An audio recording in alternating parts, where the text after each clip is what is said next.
Allô, mom. Oui. Bonsoir, Papa Samba. Salut ma soeur bénie de Yah, comment est-ce que tu vas? Ça va? Et Ah. toi? Non, rien de spécial par la grandeur de Yah, je suis là et tout va bien. D'accord. Au fait, moi, j'ai une question à te poser, papa. Mhm. Donc, je me demandais, Ouais.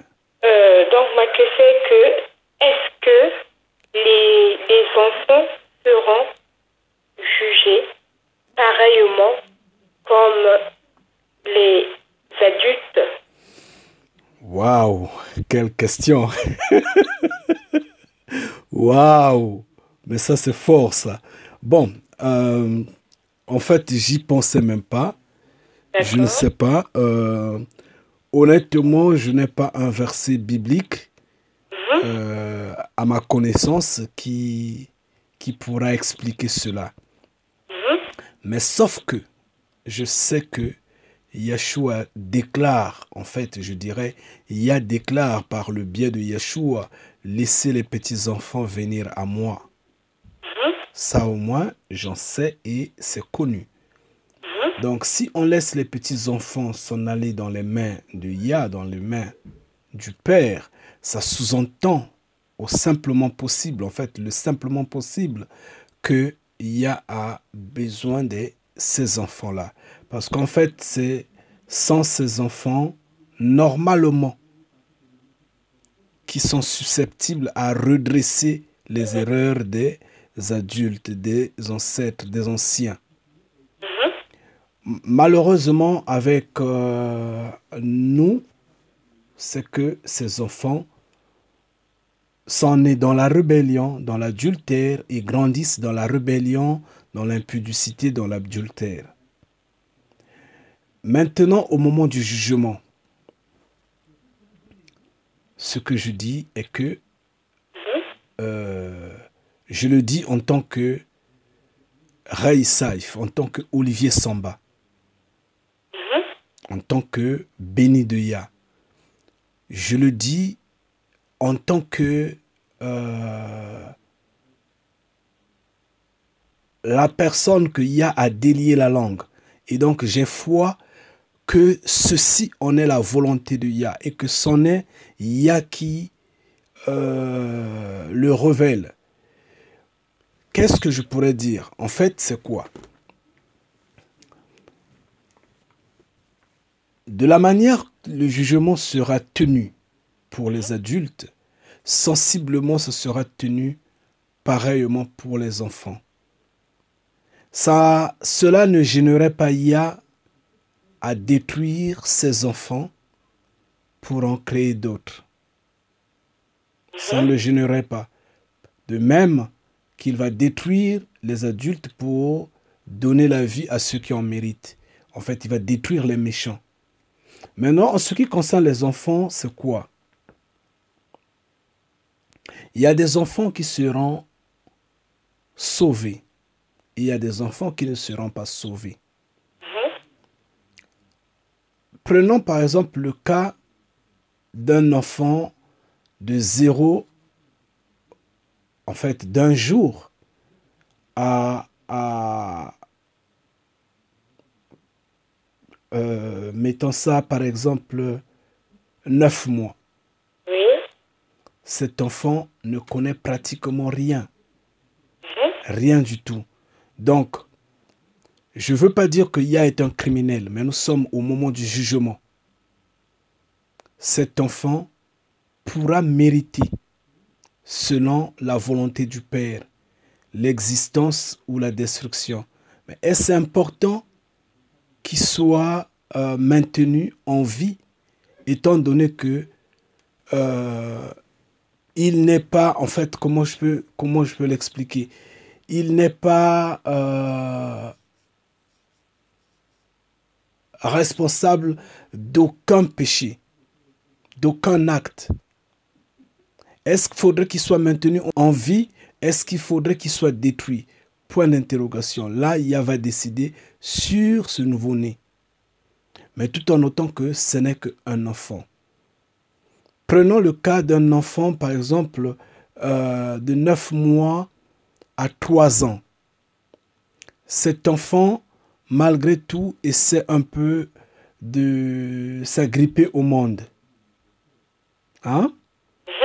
Il n'est pratiquement responsable de rien, malgré tout. Ce n'est qu'un enfant. Il n'est pas méchant, après tout. Cet enfant-là de même, Yah va décider s'il faut le garder ou s'il faut le détruire. Parce qu'en fait, le jugement sera basé sur ceux qui sont responsables des actes, qui sont responsables des péchés. D'accord. Maintenant, il y aura des enfants, comme je pourrais dire, je prends un exemple, je ne sais pas si c'est l'âge qu'il faut, mais je dis, l'enfant à 4 ans semble être responsable de ses actes. Si j'exagère, donc je dirais à 5 ans. Donc l'enfant de 4 ans va rentrer dans le cadre de l'enfant de 3 ans. Maintenant, prenons par exemple l'enfant à partir de 5 ans jusqu'à 10 ans par exemple. Cet enfant est responsable de ses actes. Il connaît déjà le bien et le mal. Parce qu'il s'intéresse à injurier. Bien qu'il n'est pas lent à la colère, c'est une qualité qui est propre, qui est bien, qui est louable. Mais néanmoins, il connaît le bien et le mal. Parce qu'on voit des enfants à 5 ans se voutrer dans des actes qui étonnent même. Parfois, on se dit, mais comment un enfant à son âge pouvait avoir de telles pensées, de telles idées? Mais comment un enfant à son âge agit ainsi, est si égoïste, est si violent? Nous nous sommes déjà demandé maintes fois. À ce moment-là, cet enfant qui pêche, bien que son péché n'a pas le même poids, le même volume que le péché que pose un adulte dans les mêmes proportions, mais cet enfant doit être demandé parce que normalement c'est à cet âge-là que l'enfant également est susceptible de recevoir une correction d'éducation. Tu comprends? Donc là, des enfants méchants, oui, ils seront détruits.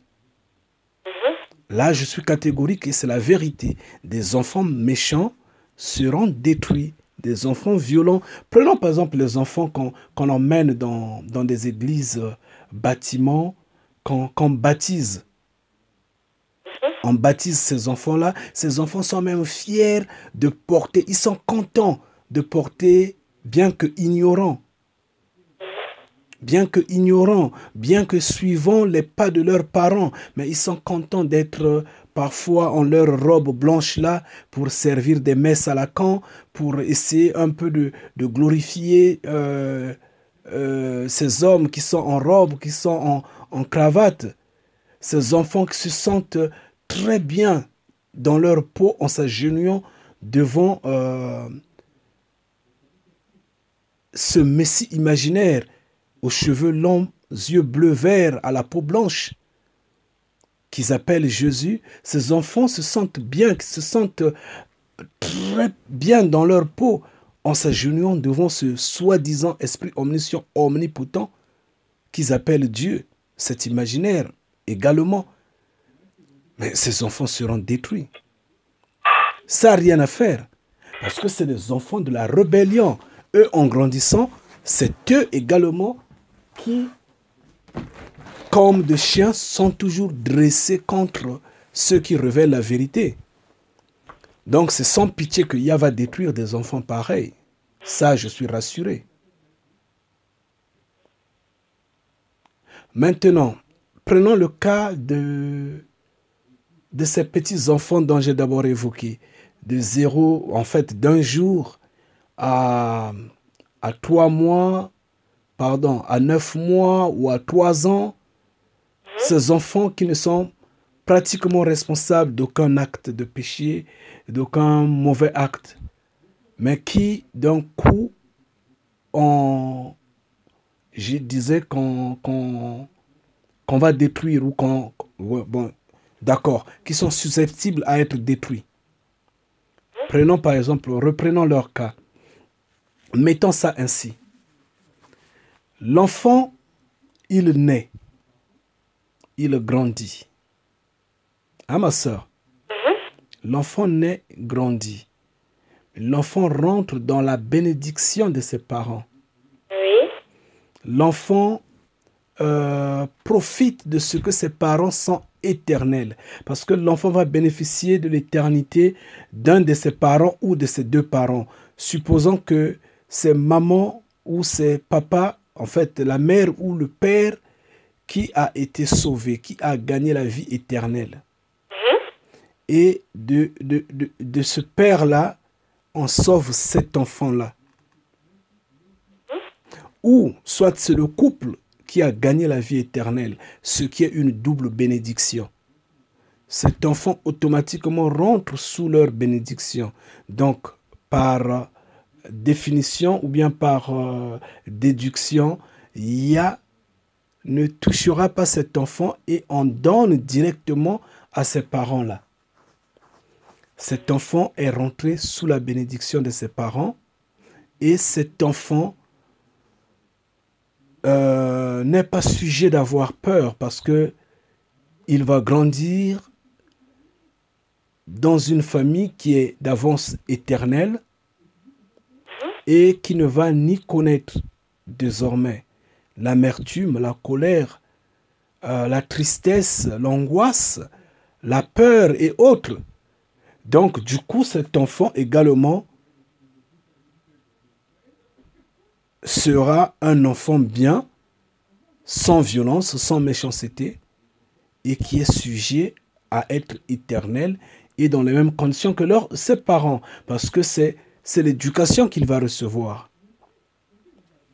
Maintenant, si cet enfant qui n'a jamais fait ce péché-là, aucun péché, qui est né à peine un jour, qui est en train de grandir pour ses 3 ans, 4 ans, sans pourtant qu'il ne soit jugé d'un acte répréhensible, cet enfant, malheureusement, dont les parents n'ont pas été sauvés, ont été détruits. Parce que les parents ont été méchants, ont été rebelles, ont évolué dans la désobéissance à Yah. Suis-moi bien, ma soeur. Yah pourra faire de telle sorte que, et il va le faire, ça va se passer ainsi. J'en suis rassuré, ça va se passer ainsi. Cet enfant-là ne gagnera pas la vie parce que Yah serait déjà fâché contre ses parents qu'il aurait déjà détruit. Et étant donné que la malédiction va de la première à la 4e génération, étant donné que le péché est héréditaire, étant donné que la colère de Yah s'enflamme à perpétuité, Yah va éprouver un dégoût. Un dégoût en cet enfant parce que bien qu'il est enfant, il est nouveau-né, il n'a pas de péché. Mais cet enfant est né dans l'impudicité, dans l'adultère. Je ne sais pas si tu sais le comprendre. Cet enfant est né dans la rébellion. La rébellion à Yah, en fait la rébellion contre Yah.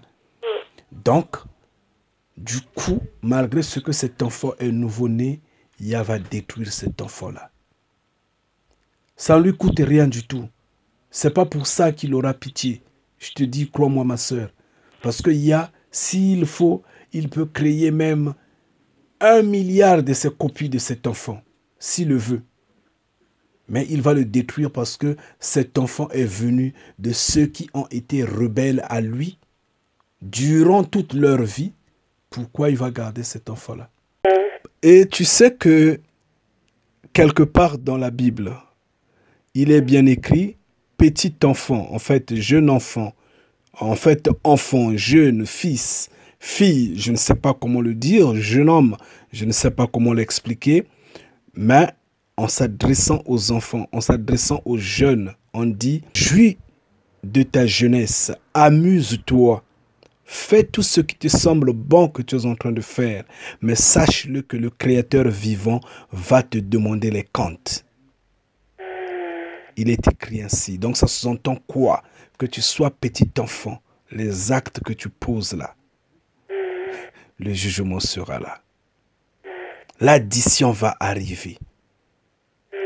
Donc à des points donnés, pour conclure sur ce point de vue-là, sur ce point-là, ma sœur, le jugement, ce ne sera pas un morceau facile pour chacun de nous, quoi. Enfant ou pas, il faudra faire attention. Oui, il y aura la balance des enfants, comme il y aura la balance des adultes. De même, comme j'ai toujours dit, il y aura la balance de ceux qui connaissent, la balance de ceux qui sont ignorants, de ceux qui seront jugés par la foi, ceux qui seront jugés par la loi, ainsi de suite. Ça sera grave. C'est pas pour rien que ça va durer un jour ou peut-être un peu plus. Et comme un jour devant Yah te fait 1000 ans, et donc 1000 ans de jugement. Ah oui, il faudra faire attention. Il faudra faire attention. Là, c'est le jugement. Là, c'est la période du jugement. Et ça va se passer ainsi. Je ne sais pas si je me suis fait comprendre, mais néanmoins, c'est cela. D'accord.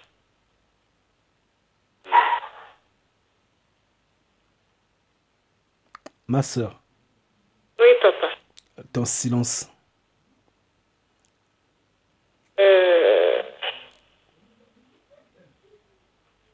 Je t'ai suivi avec beaucoup d'attention. Ouais. Donc, que Yah soit glorifié. Donc, c'était la question que vraiment je souhaitais te poser. Et donc, tu m'as répondu. Gloire à Yah. Ngeta.